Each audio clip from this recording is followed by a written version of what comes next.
spent a lot of time talking to you about the extended verb ending with the ETH and how that was used by the Bishop's Bible translators, and how that actually goes all the way back to Wycliffe. We saw that last time.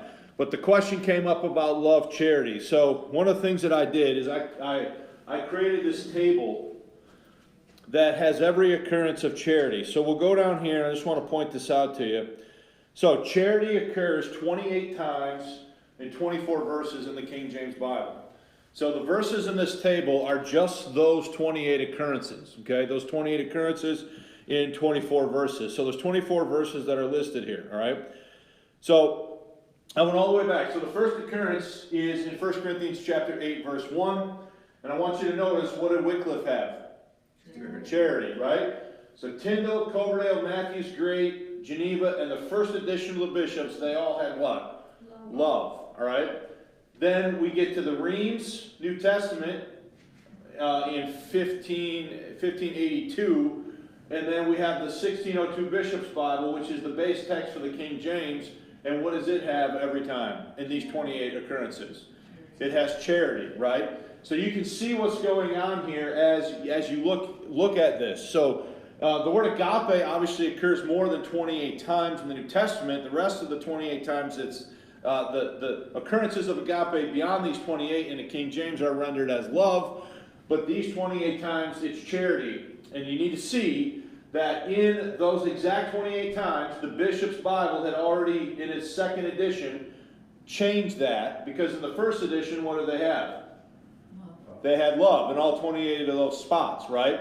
And we see that Wycliffe used charity every time except for once there in 1 Timothy chapter 2, verse 15. And then two more times, once in 2 Timothy 3:10 and once in Titus 2:2. Every other time he had what? Love. No, every other time he had charity, right? And then we come over here to these other Bibles. So here we have the Reims. The Reims is using charity almost every time, except for once in 1 Timothy chapter 2, verse 5. Verse 5. And then again in 2 Timothy. So notice that the Reims is very similar to Wycliffe and how Wycliffe did things back in the 1300s, okay? So I'm just showing you this to just kind of close the loop on this, that that issue that is debated quite heavily by King James advocates in our day is, I think there's some misconceptions about some of that stuff, okay? And some of that understanding that folks have about that. But anyway, that's not the main point of today's lesson, so if you would, go to your notes. So, introduction. Last week in lesson 143, we conducted our 7th study related to the Bishop's Bible. Thus far, we have considered the following regarding this important edition. We looked at understanding the King James connection in lesson 137. So that's the understanding that the 1602 Bishop's Bible was the base text for the King James, and that they literally were editing a 1602 Bishop's Bible as they were conducting their process, that is the King James translators. In 138, we looked at understanding the Elizabethan context. 139, we looked at understanding the scope and process of the project. In lesson 140, we looked at the Old Testament. Lesson 141, we looked at the New Testament. Lesson 142, we looked at the contents and features of the Bishop's Bible. And then last time, we looked at the linguistic features in lesson 140. This morning, we're going to conclude our study of the Bishop's Bible by reviewing its latter history and discussing the impact of Miles Coverdale. As things stand right now, where we are right now, sort of in this class, there is one more pre-1611 English Bible that requires our attention before we begin discussing the authorized version next fall. And that's the Reims New Testament of 1582. So we've covered, so let's just kind of go back to this list just for the sake of looking at this. We've talked about every single one of these Bibles. We've talked about Wycliffe, Tyndale, Coverdale, Matthew's Great, Geneva, Bishops. Okay? We've talked about the different editions of the Bishops. The only one left that we have to talk about before we get to the King James is which one? The Reims. All right? And we've talked about this not just sort of in a fly by the seat of your pants way. We've looked in detail at every one of these. and we've studied how the readings have, I hate to use the word evolved because it has a negative connotation, but I'm going to use it in the sense that how the readings have what? Changed and progressed over time. So we've done that. So there's only one left to talk about, which would be the reams, and we're going to start doing that next Sunday. Before commencing our discussion of the Reams New Testament, prudence dictates that I say a few words also about the death of Miles Coverdale. So let's look first at the first point, which is the latter history, and this would be the latter history of the bishops, the post-Parker fortunes of the Bishop's Bible. Professor David Daniel, the author of The Bible in English, Its History and Influence, reports the following printing statistics for the Bishop's Bible. Quote, "The Bishop's Bible was always a lavish production as a piece of bookmaking." So as a book, as the printing of a book goes, the Bishop's Bible was always a very lavish production in terms of bookmaking, even in smaller size. There were 14 editions up to Parker's death in 1575, and a further 22 to 1611. So if you take Parker's statistics there, you're going to end up with what? 14 plus 22 is how many? You guys that are math geniuses. 36 printing, 36 editions of the Bishop's Bible between 1568 when it's first done and the printing of the King James in 1611. That'd be 36 editions during that time period according to Parker's rendering of an edition. Okay? So that's quite a few in that space of time. So the Bishop's Bible is going to be printed fairly often and frequently during that time frame. Lawrence M. Vance, author of The Making of the King James Bible New Testament, that's 2015 when that was written, highlights the fact that the publication figures offered by Dr. Daniel in the above quote are not set in stone. On pages 25 through 27, Vance identified at least 24 different authors who wrote about the history, that should say, of the English Bible. So we need to add of the English Bible. It's in the... Yeah, okay, it was added here. So I need to read off this, not this. That's right, I had a hard time downloading this for some reason. Okay. Let me start that over again. Sorry about that. Vance identified at least 24 authors who wrote about the history of the English Bible, all of whom provide different publication statistics for the Bishop's Bible. Meanwhile, Vance counts 18 different editions of the Bishop's Bible, the last of which was the folio published in 1602 according to his reckoning. Okay? So he says there's how many? So Daniel says there's 36. Vance says there's how many? 18 editions, right? So we got a discrepancy in the number of editions here that are being discussed. So I'm going to talk to you a little bit about why that is here in a second. So one guy says 36, another guy says 18, and if you look at all 24 of these other guys, they're going to give you a different number. So this is a little bit confusing, and no one's exactly sure exactly how many editions of the Bishop's Bible there were. So here's what Vance says.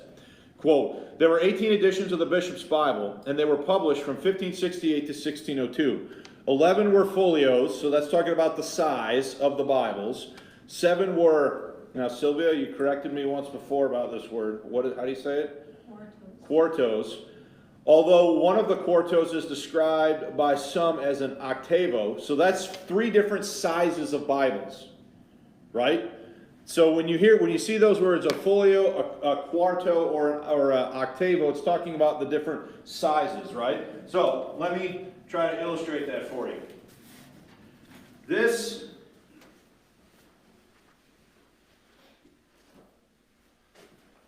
is an old Schofield Bible. This is an old Schofield wide margin Bible. Is the information in both of these the same? The difference is the size of what? The book. The Bible, right? And I have an old Schofield at home that's a pocket edition that's like this big. It's actually in my desk at school. It's like this big. So they're all old Schofield Bibles. They're just all 3 different what? Sizes, right? So when you read language like the folio, the quarto, and the octavo, that's what it's talking about. It's talking about the fact that the Bibles are different what? Sizes, okay? So when it comes to the editions of the Bishop's Bible, New Testament, it is difficult to determine just how many editions there were and when they were published, okay? Meanwhile, A.S. Herbert's Historical Catalog of Printed Editions of the English Bible, 1526 to 1916, contains entries for printings for a bishop's Bible in 1606, along with New Testaments in 1613, 1614, and 1617, beyond which I could find no entries. All things considered, it seems that these post-1602 printings were reprints of earlier editions, not entirely new what? Editions. So here's where we have to make a distinction between two things, okay? The first one is an edition, and the second is of a what? Of a reprint. Can you have a new edition that has changes in it? That would be an edition, right? Versus a reprint of a previously printed what? Edition, right? So when we see these discrepancies, like 36 editions versus 18 editions, I believe the discrepancies are coming in by we're counting everything as a new edition, not necessarily as a reprint of a previous what? Edition. And I think that's why people get confused and fuzzy in the math, because they're not really zeroing in on, is this a new edition or is this a reprint of a previous one? Edition, right? So even this Scofield Bible, I got this Bible in 1999, and this is like the second, it's falling apart now, but this is a second edition of a Scofield. So this one was copyrighted in 1917, but hasn't been reprinted a bunch of different times. So it's not necessarily a new edition, but it's been reprinted a bunch of different times, right? So we understand the difference between, or we're trying to understand the difference between an edition and a what? And a reprint, okay? So I think the reason why you see statistical variance in these numbers is because of confusion over reprints versus editions, okay? So recall from lesson 139 that Archbishop Parker never succeeded in securing an exclusive license or authorization from Queen Elizabeth for the Bishop's Bible. When the project was completed, Archbishop Parker presented a copy of the Bishop's Bible to Queen Elizabeth, along with dated letters to the Queen and her Secretary of State, William Cecil. Included within the material dated October 5th, 1568, that Parker sent to Cecil was a letter to Queen Elizabeth from the Archbishop. J.I. Monbert reproduced the letter as follows on page 270 of his 1883 book, English Versions of the Bible. So we're going to read, we've read this once before, we're going to check it out again. So here's what Archbishop Parker is saying to Queen Elizabeth about the Bishop's Bible.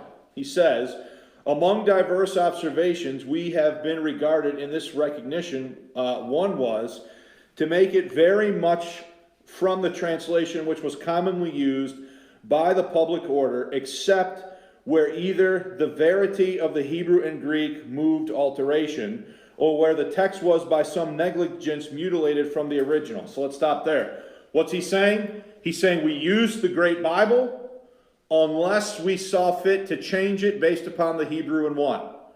And Greek, okay? So that I trust your loving subjects shall see good cause in your majesty's days to thank God and to rejoice, to see this high treasure of his holy word, to set out as many as be proved, so forth as man's mortal knowledge can attain unto, or as far forth as God hath hitherto revealed, to be faithfully handled in the vulgar tongue. Now watch. Beseeching your highness, that it may have your gracious favor, license, and what? Protection, to be communicated abroad, as well as for that in many churches that they want their books. So what is Archbishop Parker asking the Queen to do in that sentence? He's asking her to license it, essentially, right? To officially license and sanction the Bishop's Bible as the official church, the official Bible of the Anglican Church. Is everybody following what he's asking there? Okay? So we don't really need to read any further. Let's just read the last sentence. I have been bold in the furniture with few words to express the incomparable value of this treasure. So Archbishop Parker is definitely seeking the Queen's license on this Bible, right, for official use in the Anglican Church. The Queen is not going to give it to him, ultimately. So if you look at the next point, despite the Archbishop's request that Elizabeth license the new Bible, official royal sanction would not be forthcoming.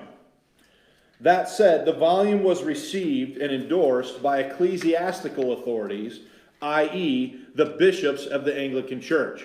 So let's stop there for a minute. Does the Queen ever give it her royal license and sanction? No. Do the Anglican bishops give it their ecclesiastical sanction and license? They do. They're going to stand behind this thing and they're going to say this is sort of our Bible, but the Queen is never going to give it royal license and royal authority. Everybody with me so far? Consider the following citations from the pens of Mombert, Brake, and Daniel. So first from Mombert, quote, "It is vain to speculate on the reasons for which royal authority was not accorded to the bishop's Bible, which not until 1557 was set forth by authority, i.e. by episcopal authority." So that would be the bishops of the Anglican Church putting it forward with authority, but not the license and authorization of who? The Queen.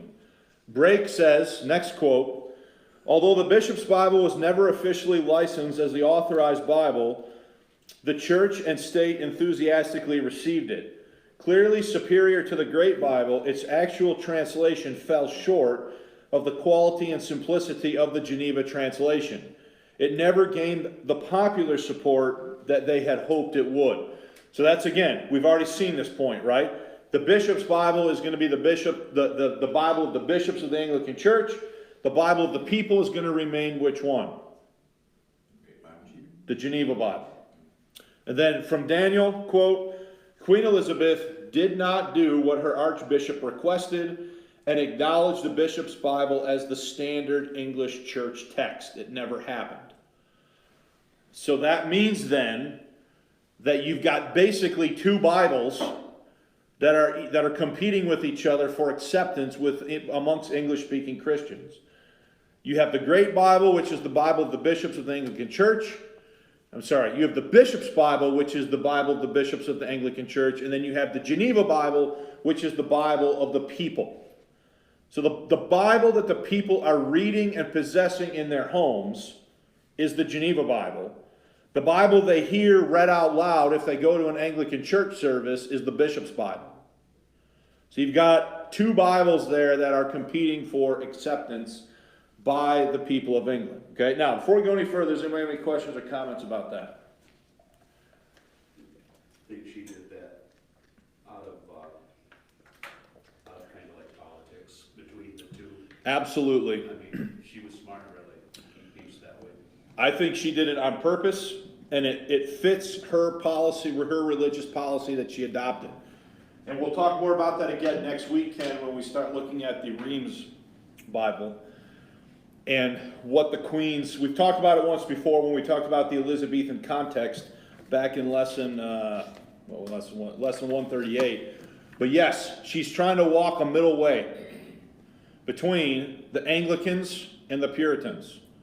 The Puritans favor the Geneva, the Anglicans are favoring the bishops after the bishops is released. Okay? Recall from lesson 141 that Richard Jugg was the Queen's printer when the Bishop's Bible was published in 1568. Prior to its release in 1566, Jugg issued a reprint of Tyndale's New Testament exhibiting some of the textual changes, particularly in Matthew, that would ultimately end up in the Bishop's Bible.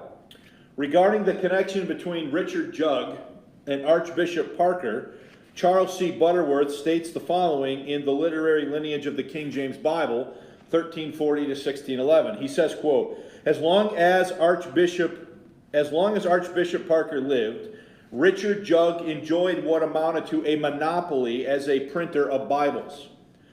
He brought forth 9 or 10 editions of the bishop's version in all, some folio, some quarto. Nothing further is heard of Bodley's patent to publish the Geneva version. But when Parker died in 1575, Jugg immediately felt the loss of his patron. The new Archbishop Grindal was inclined to be sympathetic towards those who were trying to promote the use of the Geneva Bible.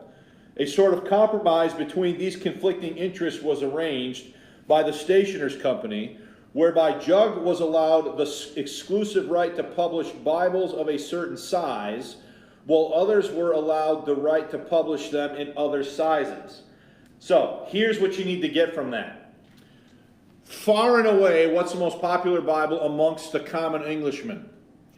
The Geneva.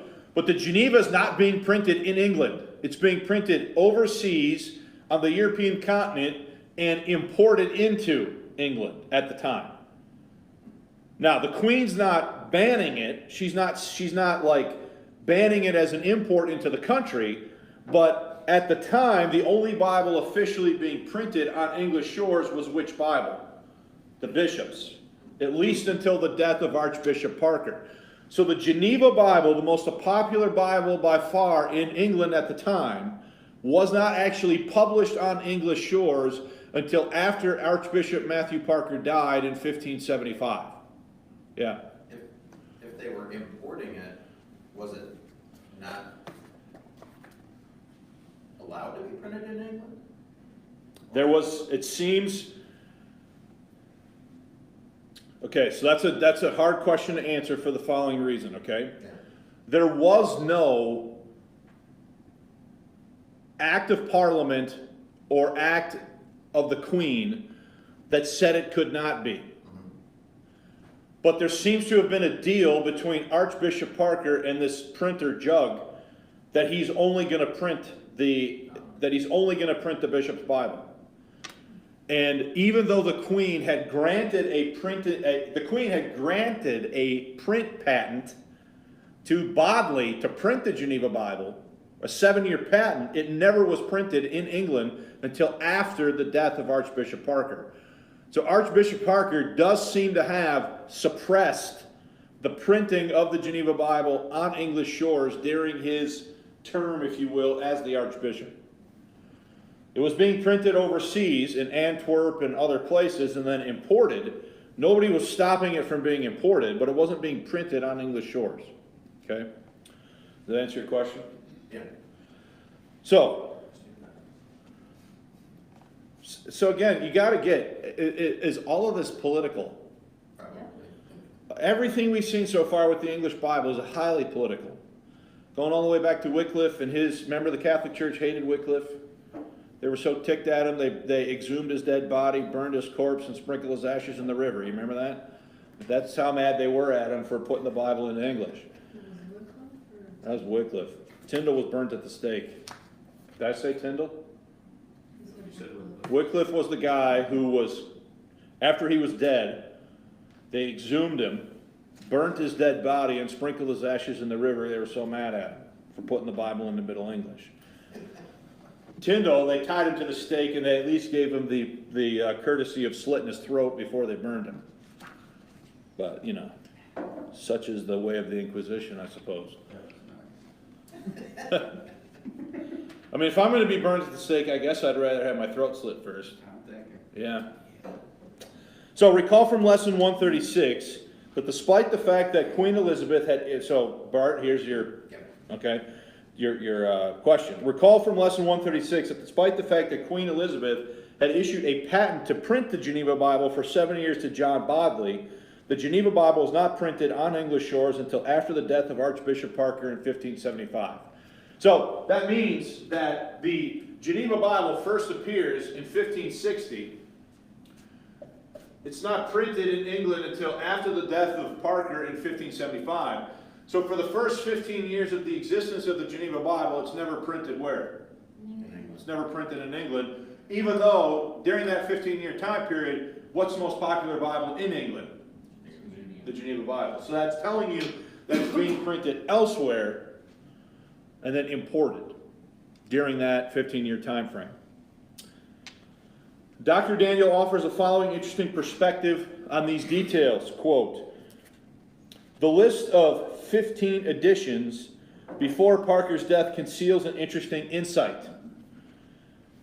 Though he and the Bishop of London, Grindal, also mentioned above, had recommended that John Bodley's exclusive privilege for printing the Geneva Bible for 12 more years be extended from 1565, even though the bishops were putting out a new Bible for church use on the grounds that diversity is healthy, Parker and Grindal carefully kept a proviso of their approval, in fact, which they withheld. No Geneva Bibles were printed in England in the 10 years until Parker's death in May 1575, when they instantly began being printed again in volume, allowing the bishops a clear run at the field." So these guys politically moving the pieces to give their bishop's Bible a head start as far as acceptance. Okay? Pollard wrote, quote, "It is impossible, therefore, to avoid the conviction that to the very end of his life, Parker used his control over the Stationers' Company to prevent the Geneva version being printed in England, and also to secure for Jug the monopoly of printing the bishop's Bible. It seems certain that the Archbishop cared little for providing Bibles for private reading. He saw and met the need of suitable editions for the service of the church, but he did not trust the people with cheap editions of the Bible, and his lack of confidence sealed the fate of the bishop's Bible." Now, obviously you understand, right? If the Geneva Bible is going to be printed on English shores, is it going to be cheaper than importing it? So price-wise, while you could still go buy a Geneva Bible, could you buy a bishop's Bible cheaper than you could have bought a Geneva Bible? So these guys in the church, these high bishops in the church, the Queen's not doing any of this. They are moving the pieces in such a way so as to stack the deck and give their Bible the advantage as far as printing and price and all the things that you might think about in the market that might impact who's getting a Bible and for how much. Now, this is all stuff that we probably don't ever think about, right? I mean, if you want a Bible, if you want a King James Bible, you could, first of all, you can go get one for free and put it on your phone and not even give it another thought, right? You can do that. I've got Blue Letter Bible on my phone. I use it all the time. If I want a Bible, I can go to the store. I can go to the dollar store, for crying out loud, and from Dollar General buy a King James Bible for like $4 or something like that, okay? So there's all these things going on back then that we don't really think about today because they're really of no consequence to us, but they were very impactful on what was going on with the history of the Bible back then. So let's finish this quote then from Daniel. "Perhaps this would not have mattered too much for readings in church while everyone had a Geneva at home. But the aim over the next 50 years was for political reasons to oppose Geneva, even as it grew in force and influence, and eventually kill it outright. The aim was successful." Now I'm going to read this to you from him, even though I don't totally agree with it. "The replacement from 1611 of the remarkable, accurate, informative, forward-looking Geneva, even at the time of its greatest growth and power, with the backward-looking, increasingly Latinate, often badly unhelpful King James Version, is one of the tragedies of our culture, the exact reverse of what was being said for so long. One must regret that King James in 1605 gave each member of his panels of revisers this bishop's Bible in the second 1572 folio edition with small New Testament revisions as the base text." So let's understand what he's saying there, okay? He's saying that did they succeed in eventually killing the Geneva Bible?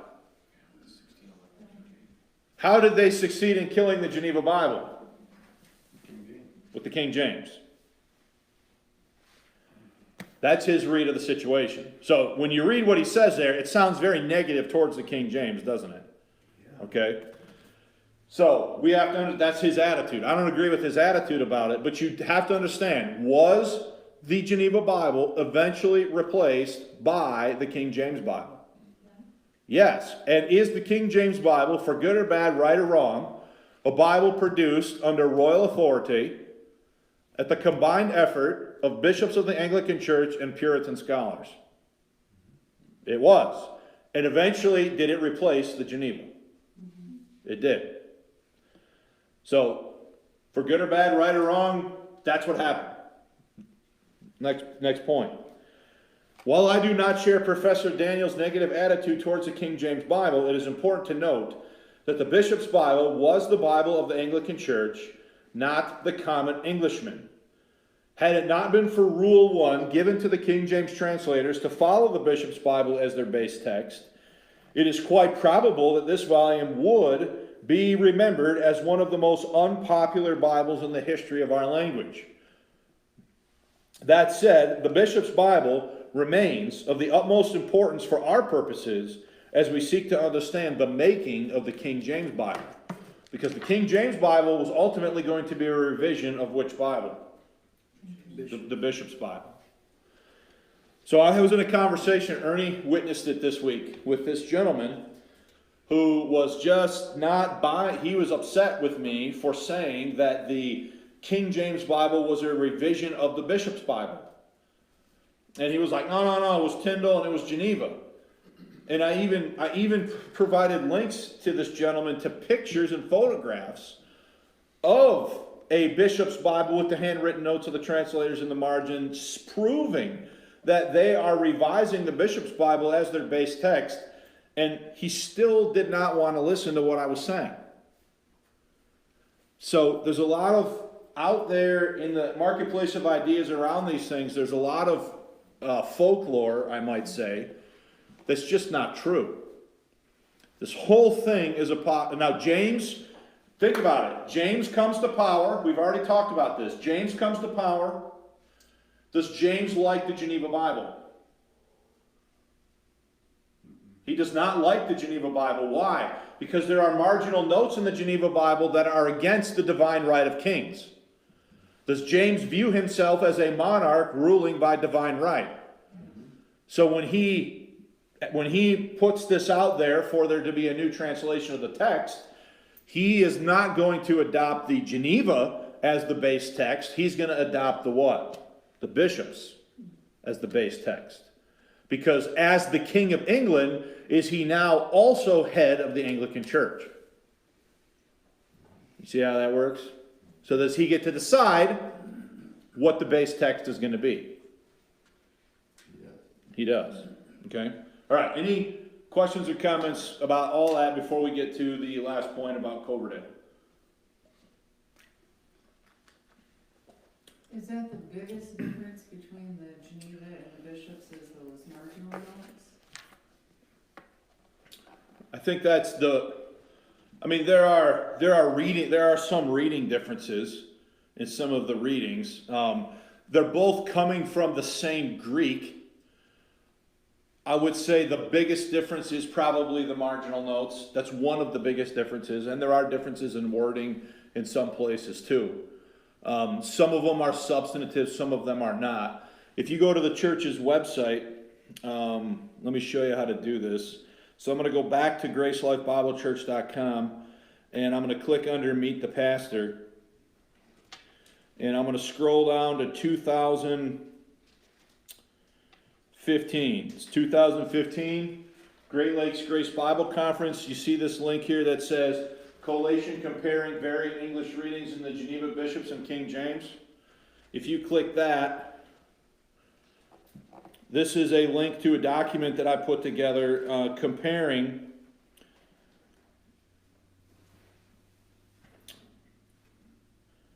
so let me show you. So here are some of the major differences, right?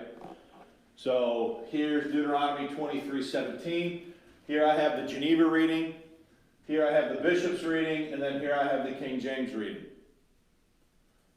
So there are some places that I think you could say that the differences are substantive, potentially substantive as far as what the text is teaching. So there are some differences that way between the Geneva and the bishops. So if you want to look at more of this, I'd say check out this document. So I've got all of them there for the Old Testament, and I've got, if you scroll down, I've got them in here too for New Testament readings. Okay? So I know you're all going to just go home and first thing I'm going to do is I need to look at that. Right? Before dinner. Okay, all right. Any other comments or questions? All right, let's look at the last point then, the impact of Coverdale. In The History of the English Bible from 1882, Blackford Condon is correct in pointing out that the name Miles Coverdale is conspicuously missing from the list of men who worked on the bishop's Bible. This is important to note given that it was Coverdale's prior work on the Great Bible from 1539-1540 that Archbishop Parker was revising in the 1560s. Condon states the following regarding the matter, quote, "During the revising of the bishop's Bible, there was one man, the Venerable Miles Coverdale, who must have been deeply interested in the work, and yet as far as the records go, he had no share in it. His advanced age is a sufficient reason for this, since he was now in 1568, since he is now 1568, he is fully 80 years of age." I think that should say 80 years. 80 years of age and drawing very near to the end of his pilgrimage. Okay, so I'm going to go back and I'm going to put this up just for a frame of reference. It's got nothing to do with this, okay? Here's Coverdale, 1535. He makes his whole Bible. He's involved in the revision of the Great Bible in 1539, 1540. He's living in Geneva, Switzerland as an exile when the Great Bible is done. And now the Bishop's Bible is done in the 1560s, and they are revising, the bishops of the Anglican Church are revising his work from the Great Bible from 1539, yet Coverdale seems to have had no part in the Bishop's Bible. The reason for that is probably the fact of his age. He's now in his late 70s, early 80s, 80 in the year that the Bishop's Bible was printed. But he's still alive. Coverdale's a fascinating case because he's one of the few guys that actually lives through this whole sweep of history without dying, without being killed. Okay? Since the publication of his complete English Bible in 1535, the ghost of Coverdale hung over almost every important revision that we have discussed in this class. Only William Tyndale had a greater impact upon the history and fortunes of the English Bible. So Tyndale would be like the number one chief person of importance. Second underneath him would be who? Coverdale. Quote, "Since 1535, he," speaking of Coverdale, "has had to do with almost every important revision of the English Scriptures. He was an intimate friend both of Cromwell and Cranmer, and enjoyed their confidence to the last. In his long life, he witnessed great changes both in church and state. His life spanned the reigns of 4 English sovereigns, which constitute epochs most important to and interesting to the history of Protestantism and the English Bible. From the beginning of his career, Coverdale was a disciple of the new learning. He was, however, always charitably inclined towards those of the old learning. Though increasingly in age, he kept abreast with the progress of the Reformation. He was among the Genevan exiles during the fearful reign of Mary. Under Queen Elizabeth, he was a nonconformist. A father among Elizabethan bishops, he was sadly neglected and yet was not without honors. In December 1559, he was called to assist in the consecration of Archbishop Parker. In 1563, he was honored with the degree of Doctor of Divinity at the university, by the University of Cambridge, although already a bearer of this honor conferred by the University of, I don't know how to pronounce that word. Tübingen. So that's a European university. Through the agency of Bishop Grindal, he received the rector of St. Mangus near London Bridge, but he resigned in 1566. He continued, however, to preach, and the people continued to throng to hear him. Miles Coverdale stood first in his day among the preachers of the word. He stands second only to William Tyndale as a translator. While he was employed frequently in the discharge of important public duties in church and state, yet his life work was that of a translator and a reviser of the Holy Scriptures. Eminent alike for piety and learning, he died in February 1569 at the advanced age of 81 years. Upon the monument erected to his memory in the parish of St. Mangus in 1837 were inscribed these words. Isaiah 52:7, how beautiful are the feet of them that preach the gospel of peace and bring good tidings, and bring glad tidings of good things. So, Coverdale is a massively important figure in the history of the English Reformation and of the history of the English Bible. Even to his very death. I would say he is he's second under Tyndale as far as translation goes, but you could argue that there was no more popular preacher even until he died at the age of 81, as far as the people wanting to hear him preach.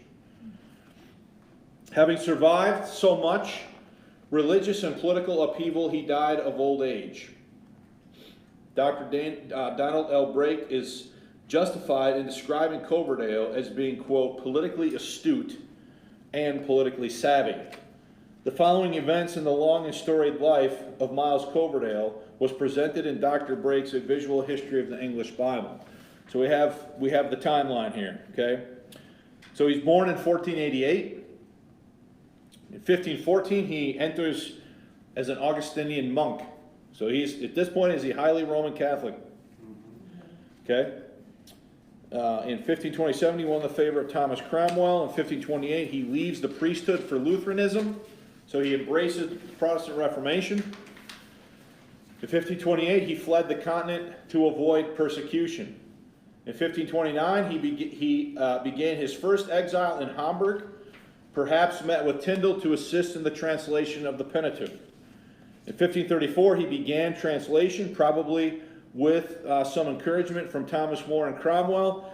In 1534, Coverdale joined with John Rogers, later translator of the Matthew's Bible. In 1534-35, he took refuge in Antwerp and completed the translation of the Coverdale Bible. In 1535, the Coverdale Bible, the first complete Bible in modern English, was printed in Antwerp on October 4. 1537, Coverdale's first printed Bible was officially authorized. Not sure about Brake's use of authorized here, okay, by Henry VIII. 1537, Coverdale was commissioned by Cromwell to begin the preparation of the Great Bible. 1538, Coverdale approved the third edition, Diglot, printed in France, so that was the parallel columns between Latin and English. In 1538, the Counter-Reformation destroyed the presses in printing English Protestant Bibles. In 1539, he fled to France. In 1539, the Great Bible was completed in April. He fled to England, in 1539. The Act of 6 Articles was signed in 1539. If you drop down, now look at 1540, he goes to exile again. And he stays in exile all the way until 1547. Then he receives his Doctorate of Divinity from Tübingen University.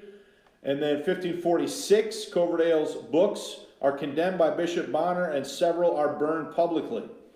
In 1549, he assisted Erasmus in his paraphrase of the New Testament, Volume 2. 1550, there's a reprint of his Bible, his Coverdale Bible from 1535. 1533, we have the death of Edward VI and the ascension of Mary signals another period of exile. Coverdale was exiled 3 different times. He leaves England on an exile to escape religious persecution 3 different times. In 1554, he's released from prison for tax evasion in Denmark. I don't know a lot about what happened there, and if that was a false accusation or if something happened and he didn't pay his taxes. It says he returned to Denmark. When was he in Denmark He was in previously? He was in Denmark when he was working out of Antwerp on his Bible. Antwerp's and Antwerp's in Belgium. Well, he was in Denmark. Where was he in Denmark? I know he was in Denmark at some point. Hamburg, that's in Germany, right? Yeah. Anyway, some other point he was. 1558, he moves to Geneva, where he had a minor role in the translation of the Geneva Bible. 1559, he returned back to England. In 1563, he actually contracts the plague and survives. In 1563, sorry. 1563, he receives a Doctor of Divinity degree from Cambridge. And then in 1569, he died on January 20, and he was buried in the chancel at St. Bartholomew, London. The church was torn down in 1840, and Coverdale's remains were moved to St. Mangus Church near London Bridge. And that's where if you go there today, that's where you will find the statue erected to the memory of Coverdale that we read the inscription off of earlier in the lesson. Okay? So Coverdale's an important person. He doesn't have anything to do with the Bishop's Bible, but does he loom large over most of these. He knew Tyndale for sure. He does his own Bible. He knew John Rogers. He's responsible for the Great Bible. He was in Geneva during the time that the Geneva Bible was being translated. He's still alive, although seemingly not involved in the Bishop's Project in the 1560s. He's exiled 3 times. He lives through the reign of 4 English monarchs. He definitely is an important figure in the history of the English Reformation and the English Bible. So before we get to the conclusion, does anybody have any questions or comments?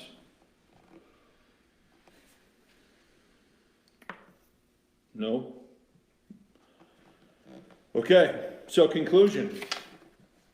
As things stand right now, there is one more pre-1611 English Bible that requires our attention before we begin discussing the authorized version next fall. And that's the Reims New Testament of 1582. And next Sunday, we're going to begin then looking at the Reims. So we have time if anybody has a few questions to take them at this point. Anybody have any questions or comments or anything they want to ask? The Reims is just the New Testament, it doesn't go any further? So, Mike was asking about this earlier. So the New Testament is published in 1582. The Old Testament is published in 1610 from Douai, France. The Reims was done in Reims, France. The Douai was done the Old Testament was done in 1610. So most people will refer to it today as the Douai Reims. So the Douai Reims would be both portions of this combined into one book. Now, the Old Testament portion of the Reims was done too late to have had any impact on the King James. Because the Douai comes out in 1610 and the King James is printed in when? 1611, okay? So the Douai Old Testament has no impact on the King James Bible. However, the New Testament does impact some of the readings in the 1611 King James as far as the New Testament goes. Okay? Now, again, Ernie, I see the wheel spinning in your head. That is contrary to the 2 streams of Bibles idea. Right? Because the 2 streams of Bibles idea would say this is a Catholic Bible and it is totally evil. Right? It's in the corrupt stream of transmission, and it's a bad Bible, and so therefore, it's relegated to that corrupt stream. The problem is that there's clearly Rhemish vocabulary in the 1611 King James Bible where they clearly made choices to use wording that they got from the Reims in some of the readings. So again, it's an inconvenient truth possibly for some defenders of the King James, but it's a true statement nonetheless. So we're going to have to spend some time looking at this, this Reims New Testament. The Reims, the Latin Vulgate was primarily used in creation of the Reims. Yes.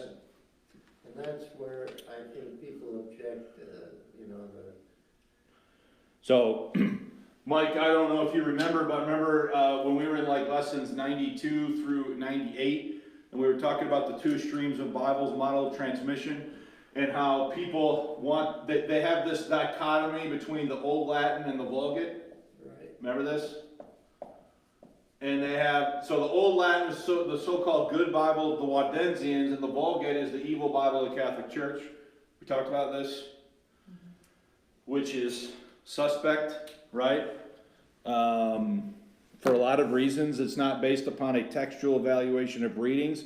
It's based upon that Wilkinson guy, that Seventh-day Adventist Benjamin Wilkinson, who wrote that book in 1930, Our Authorized Version Vindicated, where he says there are two streams of Bibles, and he says that the Old Latin is the Bible of the Waldensians, and it's the good Bible, and the Vulgate is the evil Bible of the Catholic Church. And he did it because of Ellen G. White and the Seventh-day Adventist Spirit of Prophecy. Remember we studied that? The test's coming next week. So how many, seriously though, how many of you remember me talking to you about that? You know, I was thinking about that, Ernie. I don't know if you were, if you missed that. You might have missed that. But let me show you what I'm talking about here briefly to end this.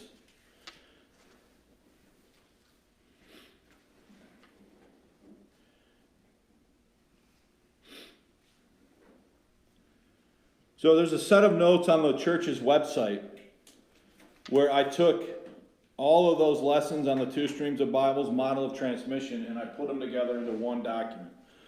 Now, in this document, we talked about this Old Latin, Latin Vulgate dichotomy, and I just have to find the graphic here.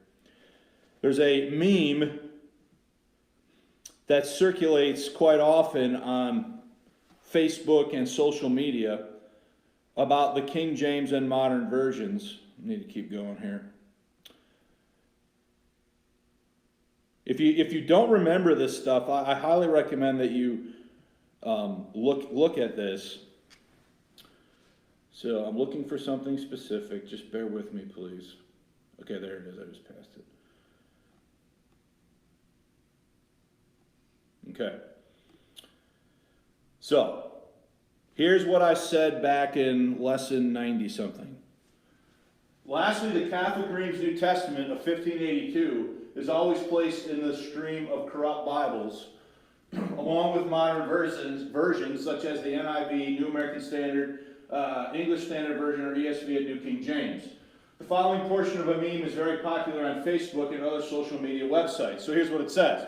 It says, almost all modern versions, including the NIV, remove 16 verses from the New Testament. And it lists them out. Okay? Everybody see the list? You've probably seen this before. We've talked about some of these before, right? Every single one of these 16 verses that is missing from an NIV or an ESV is in a Reims New Testament. Yeah, Not as cut and dry. It is not as cut and dry, folks, as people want it to be. All 16 of these verses that are left out of an NIV or an ESV are in the Reims New Testament of 1582. Yet the Reims New Testament is put into the corrupt stream, right? Now, I'm not a Reims advocate. If somebody's watching this or you're sitting here thinking, oh, well, Ross is advocating that we all pick up a Reims. No, I'm not, okay? It's not what I'm saying. What I am saying, though, is do we need to be accurate in what we say about the Reims? Would somebody be far better off textually reading a Catholic Reims in terms of the verses that are there or not there than they would an NIV? Hello? But yet the reams, according to the two streams model, is holy, evil, bad, and in the bad stream. So here's what I said about this. So I downloaded a PDF copy of the Reams New Testament, original Reams New Testament, and checked to see if the 16 verses listed on the mean above were omitted. My investigation revealed that all 16 verses that were missing from modern versions are present in the Reams New Testament of 1582. Textually, one would be better off reading a Reams New Testament than they would be using a modern version. Yet the Reams and modern versions are listed in the same stream of transmission. That's a problem. If you care about facts, and if you care about saying things that are true, that's a problem, which is a reason why we're going to have to talk about the Reams starting next time. And again, here's my copy of the Reams. This is the PDF that I pulled off of. This is what it looks like. And I've checked every one of these all 16 of them, and they're all textually in the text. So, yeah, we're going to get to the Reams next time. Any other questions? Looks like the Reams has notes, marginal notes. So the Reams has marginal notes, and we'll talk more about this next time. But the Reams also has, after every chapter, an extensive list of annotations for chapter 1. Now, here's where you got to be careful with the Reams, right? And here's why I'm not giving the Reams like my full rubber stamp of approval. When you read the explanations, guess what you're going to find? You're going to find the biblical text commented on from a Roman Catholic point of view in these annotations. But as far as the text, the biblical text, up here, the numbered verses, all 16 of those verses that are missing from modern versions, they're all in the Reams. Is there a theme to those missing verses that they were left out for? No, they were left out by Westcott and Hort in 1881. And so they have been left out since then. That's the whole thing about this, right? That's the whole thing about the two streams. It actually hides from view how bad the modern critical text and modern versions actually are. By creating this false dichotomy and this mishmash jumble of things that isn't the way things actually happened. So, if you don't remember about the two streams, and if you want me to email it to you, you can read the thing or you can watch the lessons, because they're all on the church's website. All right, we got to quit though now at this point, because it is 10 o'clock. I appreciate your attention. Next Sunday, we'll start talking about the Reams. If you have